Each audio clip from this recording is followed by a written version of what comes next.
Science city જેવા premium એરિયામાં માત્ર 10 લાખમાં તમારું પોતાનું ઘર હશે. મ્યુનિસિપલ કોર્પોરેશનના મોટા સાહેબો સાથે મારી સીધી ઓળખાણ છે. આ રહી સરકારી વેબસાઇટ. મુખ્યમંત્રી આવાસ યોજનામાં હું તમને ફ્લેટ અપાવીશ. પ્રોસેસિંગ ફી પેટે તમારે ખાલી 1.5 લાખ એડવાન્સ આપવાના છે.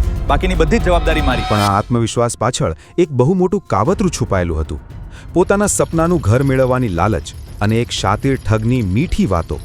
અમદાવાદના સાયન્સ સિટી અને ગોતા વિસ્તારના 50થી વધુ પરિવારો આ જાળમાં એવા ફસાયા કે તેમને રાતા પાણીએ રોવાનો વારો આવ્યો.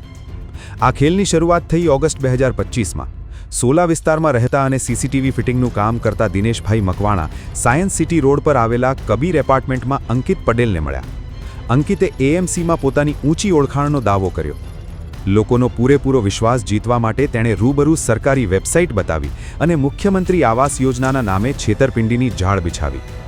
10 લાખના મકાનની લાલચ આપીને પ્રોસેસિંગ ફીના બહાને લોકો પાસેથી 1.5 લાખ રૂપિયાનું એડવાન્સ ઉઘરાવવાનું શરૂ કર્યું. દિનેશભાઈ સહિત અનેક લોકોએ પોતાની પરસેવાની કમાણી અંકિતના હાથમાં મૂકી દીધી. પણ ટુકડે ટુકડે નાણાં ચૂકવ્યા બાદ જ્યારે લાંબા સમય સુધી કોઈ કાર્યવાહી ન થઈ ત્યારે શંકાનો કીડો સળવળ્યો. લોકોએ તપાસ શરૂ કરી, પણ ત્યાં સુધીમાં બહુ મોડું થઈ ગયું હતું. અંકિત પટેલનો મોબાઈલ સ્વિચ ઓફ આવવા લાગ્યો અને તે લાખો રૂપિયા લઈને રફુ ચક્કર થઈ ગયો. છેવટે પોતાની સાથે થયેલી આ મોટી છેતરપિંડીનો અહેસાસ થતાં જ ભોગ બનનારાઓએ બોડકદેવ પોલીસ સ્ટેશનના દ્વાર ખખડાવ્યા. પોલીસે તાત્કાલિક એક્શન લીધા, ગુનો નોંધ્યો અને આ માસ્ટરમાઇન્ડ અંકિત પટેલની ધરપકડ કરી લીધી.